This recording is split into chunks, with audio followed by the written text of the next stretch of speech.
আবেগতাড়িত হয়ে ফ্যাসিবাদের পুনর্বাসন না করার আহ্বান তারেক রহমানের। জুলাইয়ের ছাত্র শিক্ষকের ভূমিকায় কৃতজ্ঞতা।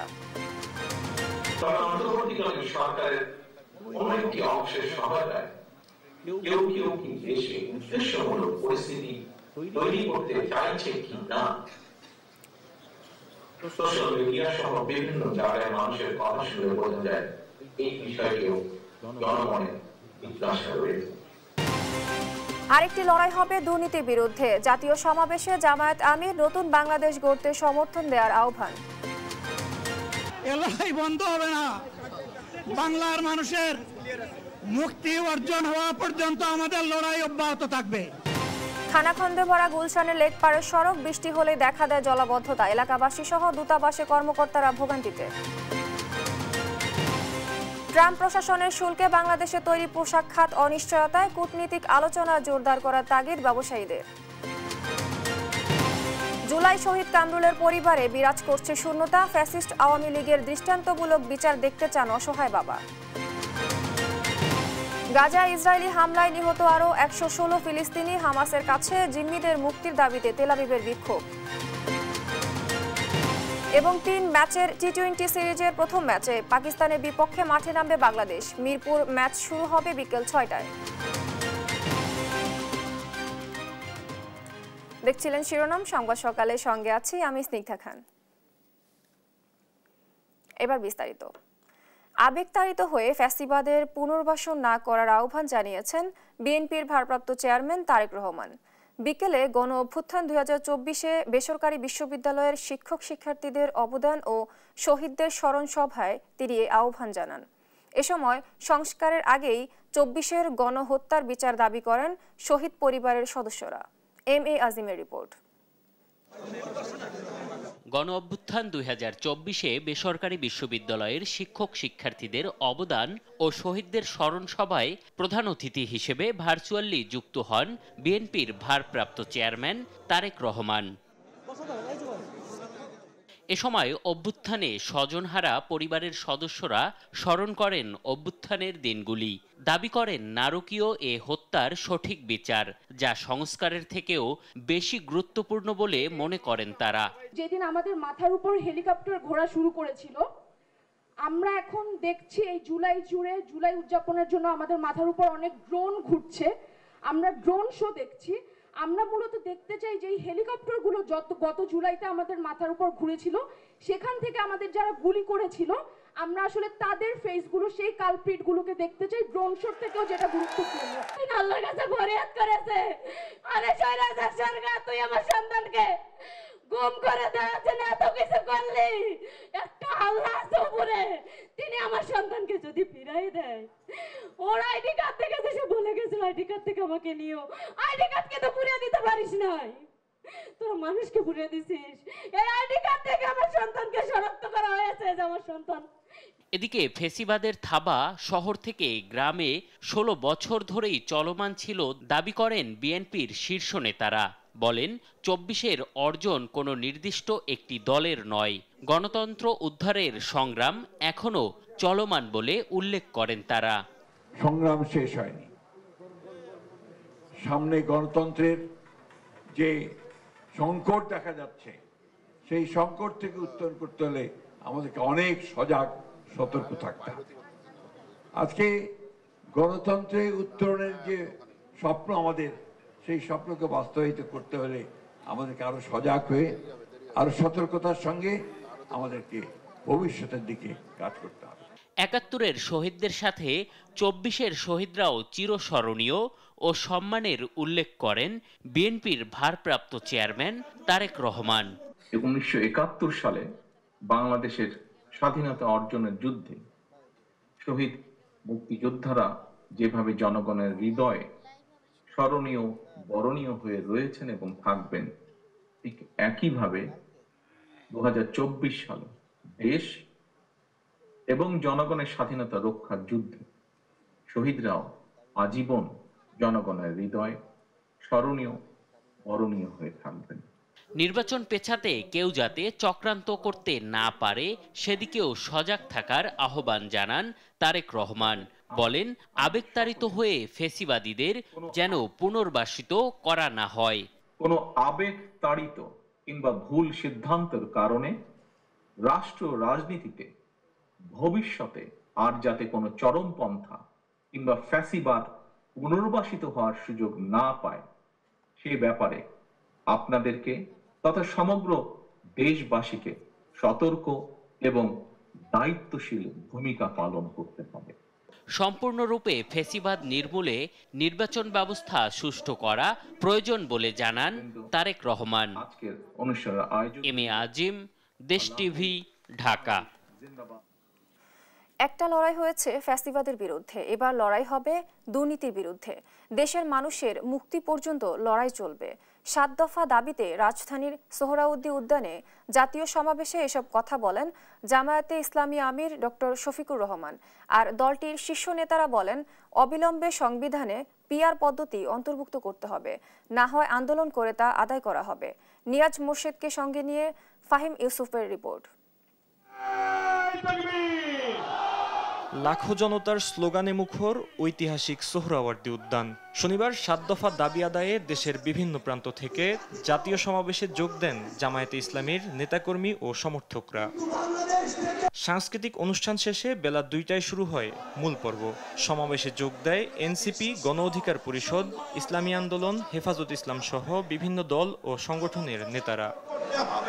ক্ষমতার ভারসাম্য আনতে পিআর পদ্ধতিতে নির্বাচন, সেই সঙ্গে জুলাই সনদের জোর দাবি জানান তারা। পাশাপাশি অন্তর্বর্তী সরকারকে অভ্যুত্থানের সরকার হিসেবে কাজ করার আহ্বানও জানান নেতারা। অন্তর্বর্তীকালীন সরকারের কাছে আমরা সুশীল সরকারের ভূমিকা চাই না, আমরা তাদেরকে অভ্যুত্থান পরবর্তী সরকারের ভূমিকায় দেখতে চাই। মৌলিক পরিবর্তন না করে আপনারা নির্বাচনের দিকে হাঁটবেন না। যদি আবারও এই দেশে পিআর সিস্টেম ছাড়া যদি নির্বাচন হয়, আবার ফ্যাসিবাদ আসবে। 7 দফা দাবি আদায়ের পাশাপাশি কল্যাণ ও সুশাসন প্রতিষ্ঠার কথা জানান জামায়াত নেতারা। চলমান সভ্যতা প্রয়োজন চ্যালেঞ্জকে সামনে রেখে আমরা একটি কল্যাণ, একটি সুশাসনের রাষ্ট্র কায়েম করতে চাই। জুলাই সনদ যেটা হবে সেইটি একটি অধ্যাদেশের মাধ্যমে লিগ্যাল ফ্রেম দিয়ে যারা জিতবেন তারা পার্লামেন্টে এটাকে রেটিফাই করবেন। 18 কোটি মানুষের ভাগ্যের পরিবর্তন করতে হলে 18 কোটি মানুষের সৃষ্টিকর্তা মহান রব্বুল আলামিনের আইন দ্বারাই এই ভাগ্যের পরিবর্তন সম্ভব। সভাপতির বক্তব্যের এক পর্যায়ে অসুস্থ হয়ে মঞ্চে পড়ে যান জামায়াতে ইসলামীর আমির ডাক্তার শফিকুর রহমান। পরে সে অবস্থাতেই বক্তব্য চালিয়ে যান তিনি। বলেন, পুরাতন ব্যবস্থায় নতুন বাংলাদেশ চলবে না। এতগুলো মানুষ এমনি এমনি জীবন দেয় নাই, জীবন দিয়েছে জাতির মুক্তির জন্য। যদি বস্তাপটা পুরানা সবকিছুই টিকে থাকবে তাহলে কেন তারা জীবন দিয়েছিল? নতুন ব্যবস্থায় নতুন বাংলাদেশ গড়ে তোলা হবে ইনশাআল্লাহ। দুর্নীতি আমরা করব না, আমরা নিতে দেব না, দুর্নীতি আমরা সহ্য করব না। এবার দুর্নীতির বিরুদ্ধে লড়াইয়ের ঘোষণা দিয়ে ফ্যাসিবাদের বিচার দৃশ্যমান করার তাগিদ দেন জামায়াত আমির। ফাহিম ইউসুফ, দেশ টিভি, ঢাকা। সুস্থ হয়ে বাসায় ফিরে গেছেন জামায়াত ইসলামী আমির ডক্টর শফিকুর রহমান। তিনি নিজেই নিজের সুস্থতার কথা জানিয়েছেন।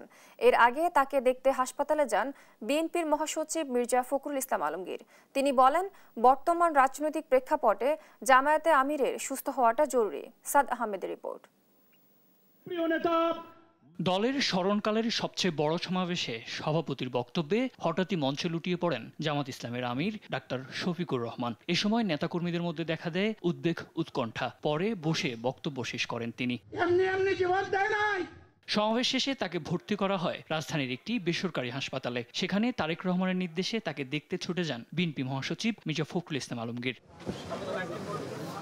এ সময় তিনি বলেন, বর্তমান রাজনৈতিক প্রেক্ষাপটে জামায়াতের আমিরের সুস্থ হওয়াটা জরুরি। ভারপ্রাপ্ত চেয়ারম্যান জনাব তারেক রহমান সাহেব আমাকে বলেছেন যে আপনি যান, গিয়ে দেখে আসেন।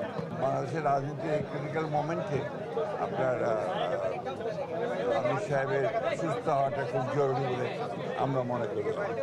এর আগে তার সুস্থতার কথা জানান নায়েবে আমির আব্দুল্লাহ মোহাম্মদ তাহের। ওনার শারীরিক অবস্থা ভালো, উনি আসার পরে ডাক্তাররা এসেছেন এখানে এবং বিভিন্ন ডিপার্টমেন্টের লোকেরা চেক করছে ওনার। এর কিছুক্ষণ পর স্বস্তির খবর জানান তিনি নিজেই। আলহামদুলিল্লাহ, আমি অনেক ভালো আপনাদের দোয়ায়। জামায়াত আমির আরো বলেন, অন্যায় অসত্য যেখানে সেখানে দেয়াল তুলে দেওয়া হবে। নতুন বাংলাদেশ যারা এনে দিয়েছে তাদের প্রতি দায় থাকার কথাও জানান ডাক্তার শফিকুর রহমান। সাদ আহমেদ, দেশ টিভি, ঢাকা। চকরিয়ায় এনসিপির গাড়িবহরে হামলার ঘটনার নিন্দা জানিয়ে দলের আহ্বায়ক নাহিদ ইসলাম বলেন, অগণতান্ত্রিক উপায়ে ভয়ের সংস্কৃতি তৈরি করতে চাইলে জনগণ আবার রাজপথে নামবে। দলটির মুখ্য সমন্বয়ক নাসির উদ্দিন পাটোয়ারি বলেন, যারা গাড়িবহরে হামলা করেছে নতুন বাংলাদেশে তাদের স্থান হবে না। বান্দরবানে জুলাই পথসভা নিয়ে আরও জানাচ্ছেন জান্নাতুল মোহনা। জুলাই আন্দোলনের ১৯তম দিনে কক্সবাজারের পথসভা শেষে বান্দরবনের উদ্দেশ্যে রওনা দিলে কক্সবাজারের চকরিয়ায় এনসিপির গাড়িবহরে হামলা করে বিএনপির নেতাকর্মীরা। এ কারণে বান্দরবানের পথসভায় পৌঁছাতে দেরি হয় দলটির। পথসভায় এই ঘটনার তীব্র নিন্দা জানায় নেতাকর্মীরা। বলেন, যতই বাধা দেয়া হোক না কেন এনসিপি জনগণের কাছে পৌঁছাবেই। প্রত্যেকটা মানুষ, প্রত্যেকটা জাতিসত্তা, ভাষাগত যে বৈচিত্র্যতা রয়েছে, ধর্মীয় যে বৈচিত্র্যতা রয়েছে, সেগুলোর প্রতি আমাদের এনসিপি সবসময় শ্রদ্ধাশীল। এমন একদিন সময় আসবে আমাদের ওয়ার্ডের একজন সদস্য অত্যন্ত গর্বের হবে, এতটুকু বিশ্বাস আমরা রাখি। এনসিপির মুখ্য সমন্বয়ক হুঁশিয়ারি দিয়ে বলেন, হামলার সাথে জড়িতদের নতুন বাংলাদেশে স্থান দেয়া হবে না। আমরা নতুনভাবে বাংলাদেশ নির্মাণ করব। যারা সন্ত্রাসের ভাষায় কথা বলে, যারা গাড়ি বহরে হামলা দিয়ে কথা বলে, নতুন বাংলাদেশে তাদের কোনো স্থান হবে না। অগণতান্ত্রিক উপায়ে ভয়ের সংস্কৃতি তৈরি করতে চাইলে জনগণ আবারও রুখে দেবে বলে জানান দলের আহ্বায়ক নাহিদ ইসলাম। অগণতান্ত্রিকভাবে একটা রাজনৈতিক দলের কর্মসূচিতে বাধা প্রদানের চেষ্টা করা হচ্ছে। জনগণ যে অগণতন্ত্রের বিরুদ্ধে, যে স্বৈরতন্ত্রের বিরুদ্ধে এবং মত প্রকাশের স্বাধীনতার পক্ষে গণ অভ্যুত্থানে করে নেমেছিল, ইনশাল্লাহ সামনের দিনও যদি ভয়ের সংস্কৃতি কেউ তৈরি করতে চায়, জনগণ আবারও রাজপথে নামবে। পথসভা শেষে চট্টগ্রামের উদ্দেশ্যে রওনা হয় এনসিপি। ২০ জুলাই রাঙ্গামাটি এবং চট্টগ্রামে পথসভা করবে দলটি। জান্নাতুল মোহনা, দেশ টিভি, বান্দরবান। খানাখন্দে ভরা রাজধানীর অভিজাত এলাকা গুলশানের লেকপাড়ের সড়কটি বৃষ্টি হলে শুরু হয় জলাবদ্ধতাও। এতে চরম ভোগান্তিতে পড়েন এলাকাবাসী সহ বিভিন্ন দেশের দূতাবাসের কর্মকর্তারাও। অবশ্য এর মধ্যে উন্নয়নের গল্প শোনালো ঢাকা উত্তর সিটি কর্পোরেশনের কর্তৃপক্ষ। বিস্তারিত জানাচ্ছেন তন্দ্রা তারণ্য। এ চিত্র দেখে কে বলবে এটি রাজধানীর সবচেয়ে অভিজাত এলাকা গুলশান? লেক সংলগ্ন এই সড়কটির পুরোটাই এখন খানাখন্দে ভরা। এই সড়কটি কয়েকটি গুরুত্বপূর্ণ দূতাবাস, অফিস এবং গুলশানের যাতায়াতের অন্যতম পথ। সড়কের এই দৃশ্য যেন কোনো অভিজাত এলাকার নয়, বরং বহন করছে কর্তৃপক্ষের অবহেলার বাস্তব চিত্র। খানাখন্দ, কাদা আর জমে থাকা পানির কারণে রিকশা থেকে শুরু করে অ্যাম্বুলেন্স পর্যন্ত চলতে হিমশিম খায় এই সড়কটিতে। মনে হয় যে রিকশা পড়ে যাবে, এত ঝাঁকি আসি। অনেকদিন যাবত এই রাস্তায় এই অবস্থা। যা অবস্থা রাস্তার মধ্যে চলার কোনো যোগ্যতা নেই। অনেক ভিআইপি যায়, অনেক মনে করেন ব্যবসা প্রতিষ্ঠান এইখানে সামনে, মানে এই রাস্তা দিয়ে মনে করেন গরিব মানুষ যারা স্কুলে বাচ্চা নিয়ে যায়, যারা এদের অনেক কষ্ট। স্থানীয়রা জানান, গেল কয়েক বছর এই সড়কে কোনো সংস্কার কাজ হয়নি। বর্ষা এলেই এই রাস্তা চলাচলের অনুপযোগী হয়ে পড়ে। জলাবদ্ধতার কারণে বিপাকে পড়তে হয় তাদের। এই লেক সাইড দিয়ে এই রাস্তাটা ছিল আশীর্বাদ। গত ৩-৪ বছর ধরে রাস্তাটা এখন অভিশাপে পরিণত হয়েছে। গুলশানের মতো এরকম গুরুত্বপূর্ণ একটা জায়গার মধ্যে এই রাস্তাটার দিকে কারো কোনো নজর নাই, সবাই যার যার দিকে ব্যস্ত আছে। এখানে একটু বৃষ্টি হলেই পানি বেঁধে যায়, রিক্সার উপর দিয়ে পানি উঠে যায়। এই পোলা পানলে স্কুলের ছাত্র নিয়ে যাবার লাগলে রিক্সা উল্টে পড়ে যায়। এরকম অবস্থা হয় মাঝে মধ্যেই, দিনের মধ্যে 3-4টা 10-20টা রিক্সা উল্টে যায়। বৃষ্টি নামলে এই অবস্থা হয়, আর এমনি তো ভাঙ্গা আছেই। বাসিন্দাদের অভিযোগ, কর্তৃপক্ষের নজরে থাকলেও বাস্তবে কাজের কাজ কিছুই হয়নি এতদিন। তবে ঢাকা উত্তর সিটি কর্পোরেশন বলছে ভিন্ন কথা। দীর্ঘদিন ধরে এই সড়কের উন্নয়নের কাজ না হলেও এবার উন্নয়ন প্রকল্প হাতে নিয়েছেন তারা। আমরা শুরু করব, সেরকম 1 বছর তো লাগেই, বাট আমরা আগামী মাস থেকে কাজ শুরু করব। আগে একটা টেন্ডার হয়েছিল, এটাকে আবার নতুন করে সাজিয়ে আমরা এটাকে কাজ করছি। কিছু জায়গায় রিপেয়ার করা লাগবে, সুতরাং এটাকে আমরা একটু চড়া করে দিয়ে গাড়ি যেন পাস করতে পারি সেটাকে মাথায় রেখে আমরা এবারে এই উন্নয়ন প্রকল্পটি সাজিয়েছি। গুলশানের লোকজন আশা করতে পারে যে আমরা এটা এবার সলভ করতে পারবো। অভিজাত এলাকার বাসিন্দাদের এই দুর্ভোগ যেন বুঝিয়ে দেয় রাজধানীর অলিগলির চিত্র কতটা করুণ হতে পারে। উন্নয়ন প্রকল্পের গল্প নয়, বাস্তবায়ন চায় রাজধানীবাসী। তন্দ্রা তারণ্য, দেশ টিভি, ঢাকা। ট্রাম্প প্রশাসনের পাল্টা শুল্কে বাংলাদেশে তৈরি পোশাক খাত গভীর অনিশ্চয়তায়। ব্যবসায়ীদের দাবি 1 আগস্ট থেকে কার্যকর হতে যাওয়া অতিরিক্ত 35% শুল্কের ফলে অনেক রপ্তানি অর্ডার এরই মধ্যে স্থগিত হচ্ছে। তাই সংকট নিরসনে কূটনীতিক আলোচনা জোরদার করার কথা জানান তারা। আর মুক্ত বাণিজ্য চুক্তি এবং মার্কিন বাজারে বিনিয়োগ বাড়ানোর পরামর্শ অর্থনীতিবিদদের। মোহাম্মদ আলাউদ্দিনের রিপোর্টে। যুক্তরাষ্ট্রের পাল্টা শুল্কের মুখে দেশের তৈরি পোশাক শিল্প এখন গভীর অনিশ্চয়তার মধ্যে। বাংলাদেশের রপ্তানি পণ্যে ট্রাম্প প্রশাসনের অতিরিক্ত 35% শুল্ক আরোপের পর পরিস্থিতি নতুন মোড় নিয়েছে। এই শুল্ক 1 আগস্ট থেকে কার্যকর হতে যাচ্ছে। এমন অবস্থায় সরকার দ্রুত কূটনৈতিক সমাধানের দিকে এগোচ্ছে এবং আলোচনায় বেসরকারি খাতকে সম্পৃক্ত করার উদ্যোগ নিয়েছে। অতিরিক্ত শুল্ক আরোপের ফলে পোশাক রপ্তানির অনেক অর্ডার স্থগিত হচ্ছে জানিয়ে পেট্রোয়েট গ্রুপের ব্যবস্থাপনা পরিচালক ইকবাল হোসেন বলেন, দ্রুত সমাধানে না আসলে ব্যাপক লোকসানের মুখে পড়বে গার্মেন্টস শিল্প। এই ট্যারিফ যদি না কমায় তাহলে যে সমস্ত গার্মেন্টস গুলো আমরা ইউএস বায়ারের উপর ডিপেন্ডেন্ট ছিলাম তারা একটা বিরাট ডিজাস্টারের মধ্যে পড়ে যাবো আর কি। আমি তো ইউএস এর কাজ করি, আমি এই যে আগামী সেপ্টেম্বরের অগাস্টে যে আমার 1 মিলিয়ন পিসের যে অর্ডার ছিল সুইমিং শর্টস ওটা তারা হোল্ড করে রাখছে। আর বিশ্ববাজারে পোশাক শিল্পকে টিকিয়ে রাখতে শুল্কহার আরো কমানোর দাবি জানান বিজিএমইএ সভাপতি মাহমুদ হাসান খান। বলেন, শুল্কহার কমাতে প্রধান উপদেষ্টার সরাসরি হস্তক্ষেপ করা উচিত। বাণিজ্য উপদেষ্টা নিজেই এখন এটার মধ্যে ইনভলভ হয়েছেন, আমরা মনে করি প্রধান উপদেষ্টার এটাতে ইনভলভ হওয়া উচিত, তাইলে একটা ভালো বা আমাদের এক্সপেক্টেড রেজাল্ট পাওয়া সম্ভব। অর্থনীতিবিদ মাজেদুল হকের মতে ওয়াশিংটনের সঙ্গে মুক্ত বাণিজ্য চুক্তির মাধ্যমে এই সমস্যার সমাধান পাওয়া সম্ভব। যদি আমরা মুক্ত বাণিজ্য চুক্তি করতে পারি মার্কিন যুক্তরাষ্ট্রের সাথে, তাহলে এই সমস্যা নিরসন করা সম্ভব এবং মার্কিন যুক্তরাষ্ট্রের যে পোশাকের যে বাজারটা রয়েছে বাংলাদেশের সেটা বিদ্যমান থাকবে। এবং আরও আমার পরামর্শ হলো যে শুধু মার্কিন যুক্তরাষ্ট্র না, ইউরোপিয়ান ইউনিয়নের সাথেও যে বিদ্যমান ইউরোপিয়ান ইউনিয়নের সাথেও আমাদের আলোচনা বসা উচিত। সেই সঙ্গে যুক্তরাষ্ট্রের বাজারে দেশীয় বিনিয়োগ বাড়ানোর কথাও বলেন তিনি। গার্মেন্টস শিল্প যখন বৈশ্বিক প্রতিযোগিতায় টিকে থাকার লড়াইয়ে ব্যস্ত, তখন শুল্কের এই আঘাত যেন গলায় ফাঁসির দড়ি। তবে কূটনৈতিক বিচক্ষণতার মাধ্যমে আলোচনার টেবিলই হতে পারে এই সংকট থেকে উত্তরণের একমাত্র পথ, এমনটাই মনে করছেন সংশ্লিষ্টরা। মোহাম্মদ আলাউদ্দিন, দেশ টিভি, ঢাকা।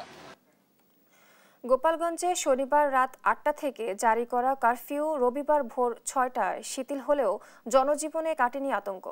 কারফিউ শিথিলের পর রোববার সকাল 6টা থেকে রাত 8টা পর্যন্ত জারি করা হয়েছে 144 ধারা।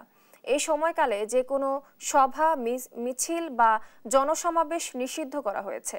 তবে পরীক্ষার্থী, শিক্ষার্থী, সরকারি অফিস এবং জরুরি পরিষেবা এর আওতার বাইরে থাকবে। কারফিউ শিথিল হওয়ার পর সকালের মানুষ জীবিকার জন্য বাইরে বের হতে শুরু করে এবং দোকানপাট খুলতে থাকে। তবে এখনও তাদের মনে গ্রেফতারের আতঙ্ক রয়ে গেছে। এনসিপির 16 জুলাইয়ের কর্মসূচিকে কেন্দ্র করে 4টি মামলার তথ্য জানিয়েছে প্রশাসন। রাস্তায় এখনও সেনাবাহিনী, এপিসি ও পুলিশের টহল লক্ষ্য করা হচ্ছে।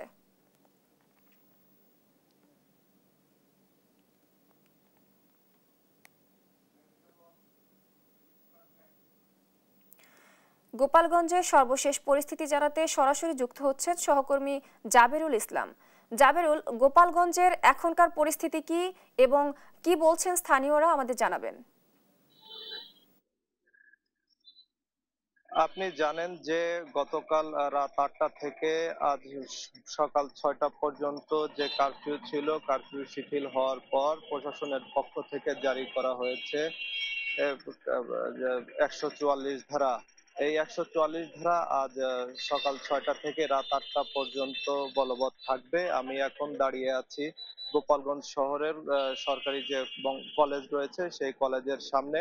যেহেতু আজ এইচএসসি পরীক্ষা, এই 144 ধারার ভিতরেও এই এইচএসসি পরীক্ষার্থীরা গোপালগঞ্জে যে সকল কেন্দ্রগুলো রয়েছে সেখানে আসতে শুরু করেছে। 10টা থেকে শুরু হবে পরীক্ষা। আমি যদি একটু দেখাতে চাই যে এখানে সকাল থেকেই একটু যেহেতু 10টায় পরীক্ষা, পরিস্থিতি যেহেতু থমথমে ছিল গোপালগঞ্জের, এ কারণে অভিভাবকরাও সকাল থেকেই তাদের সন্তানদের নিয়ে আসছে পরীক্ষা কেন্দ্রে। মূলত এই গোপালগঞ্জ জেলায় সাধারণ মানুষের নিরাপত্তার কথা মাথায় রেখে এই 144 ধারা জারি করে প্রশাসন। এই 44 ধারা জারি থাকা অবস্থায় জেলায় কোনো ধরনের সভা, মিছিল এবং জনসমাবেশ নিষিদ্ধ করা হয়েছে। শুধুমাত্র পরীক্ষার্থী, শিক্ষার্থী, সরকারি অফিস এবং জরুরি পরিষেবা 144 ধারার আওতামুক্ত থাকবে বলে প্রশাসনের পক্ষ থেকে জানানো হয়েছে। 144 ধারা জারি থাকার পরেও যেহেতু কারফিউ নেই, সেহেতু সকাল থেকেই খুলতে শুরু করেছে দোকানপাট। তবে মানুষের মধ্যে দেখা যাচ্ছে গ্রেপ্তার আতঙ্ক। আমি সাধারণ মানুষের সাথে কথা বলে যেটি জানতে পেরেছি, অনেকে দোকানপাট খুললেও তাদের মনে গ্রেপ্তারের আতঙ্কের যে ভয় রয়েছে, সেই ভয়ের কারণে মূলত অনেকে দোকানে আসতে ভয় পাচ্ছেন। আসলে তাদেরকে দোষ না করেও কি আসলে তাদেরকে গ্রেপ্তার হতে হয় কিনা তারা এমনটি বলছেন। তারা বলছেন যে যারা নির্দোষ তাদেরকে যেন এই মামলায় কোনোভাবেই গ্রেপ্তার না করা হয়। এই ছিল আমার কাছে গোপালগঞ্জ থেকে সর্বশেষ। ধন্যবাদ আপনাকে। গোপালগঞ্জের সর্বশেষ পরিস্থিতি জানাচ্ছিলেন আমাদের সহকর্মী জাবেরুল ইসলাম। রাজধানীর আজিমপুর ম্যাটারনিটি হাসপাতালের পাশে পার্কিংয়ে থাকা ভিআইপি পরিবহনের একটি বাসে পেট্রোল ঢেলে আগুন দেওয়ার চেষ্টা চালায় দুর্বৃত্তরা। শনিবার মধ্যরাতে এই ঘটনা ঘটে। বাসের কন্ট্রাক্টর ও স্থানীয় প্রত্যক্ষদর্শীরা জানান, মধ্যরাতে একটি মোটরসাইকেলে চড়ে আসা দুজন অজ্ঞাত পরিচয় ব্যক্তি বাসটির জানালা দিয়ে ভেতরে পেট্রোলের বোতল ছুঁড়ে মারে। সঙ্গে সঙ্গে ভিআইপি পরিবহনের বাসটিতে আগুন ধরে যায়। ঘটনার সময় কন্ট্রাক্টর বাসেই ঘুমিয়েছিলেন। এদিকে একই রাতে রাজধানীর পল্লবী এলাকায় বিহঙ্গ পরিবহনের একটি বাসে আগুন দেয় দুর্বৃত্তরা। পল্লবী থানার সিরামিক রোডের এলাকায় এই নাশকতামূলক ঘটনা ঘটে। প্রত্যক্ষদর্শী ও পুলিশ সূত্রে জানা যায়, স্থানীয় কাটার মোড় এলাকায় পার্কিং করে রাখা বিহঙ্গ পরিবহনের একটি বাসে হঠাৎ করে দাউ দাউ করে আগুন জ্বলে ওঠে। পরে পল্লবী ফায়ার সার্ভিসের একটি ইউনিট দ্রুত ঘটনাস্থলে পৌঁছে আগুন নিয়ন্ত্রণে আনে। তবে এই ঘটনায় কেউ হতাহত হননি। পিছন থেকে গাড়িটা নাকি আগুন ধরছে, যতটুকু মুখে শুনছি আমি সবার কাছ থেকে। পরবর্তীতে আস্তে আস্তে সামনে গেছে। এর মধ্যে ওরা অনেক চেষ্টা করছে নিবানোর জন্য। ফায়ার সার্ভিসের শুরুতেই ফোন দিয়েছে, প্রায় 40-45 মিনিট পরে আসছে। একটু আগে আসলে মনে করেন যে আমার সামনের সাইডটা অন্তত একটু সেভ হইতো। সেভ হইলে মনে করেন যে গাড়িটার পুরাটা পুড়তো না, হয়তো পিছন সাইডটাই পর্যন্তই থাকতো। যার কারণে পুরা গাড়িটা পুড়ে গেছে। আমার একটাই গাড়ি, আর কোনো গাড়িটাই নাই আর কি। মনিরুজ্জামান মনির শিক্ষা অধিদপ্তরের সামান্য হিসাবরক্ষক কাম ক্লার্ক তিনি, কিন্তু বদলি করাতে পারেন শিক্ষকদের, এমনকি বড় বড় কর্মকর্তাদেরও। তার বিরুদ্ধে কথা বলার সাহস পায় না কেউ, বললেই পেতে হয় শাস্তি। অজ্ঞাত কারণে তার বিরুদ্ধে কোনো ব্যবস্থা নিচ্ছে না কর্তৃপক্ষ। বগুড়া প্রতিনিধি সঞ্জু রায়ের রিপোর্ট, জানাচ্ছেন সজল বিশ্বাস। শিক্ষা অধিদপ্তরে অনিয়ম দুর্নীতির সিন্ডিকেটের হোতা মনিরুজ্জামান মনির হিসাবরক্ষক কাম ক্লার্ক পদের কর্মচারী হলেও তাকে মেনে চলেন পরিচালক পর্যায়ের কর্মকর্তারাও। বিগত ফ্যাসিস্ট সরকারের আমলে যেমন প্রভাব ছিল এই কর্মচারীর, এখনও তেমনই রয়ে গেছে। বদলি করানো ছাড়াও ভয়ভীতি দেখিয়ে মোটা অঙ্কের টাকা আদায় করে থাকেন তিনি। চাকরির ভয়ে তার বিরুদ্ধে কথা বলার সাহস করে না কেউ।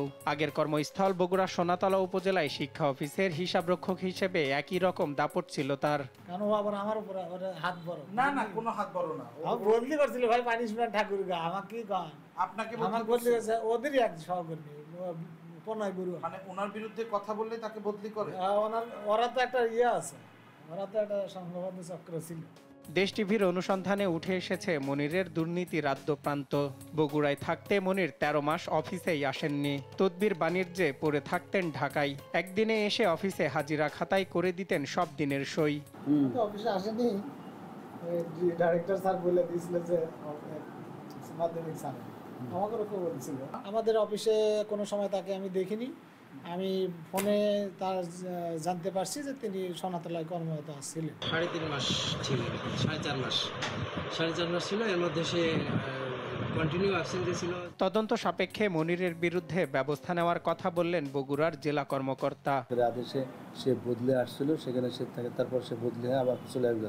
দেশের কর্তৃপক্ষ আছে, কর্তৃপক্ষ বিধিমূলক ব্যবস্থা গ্রহণ করবেন।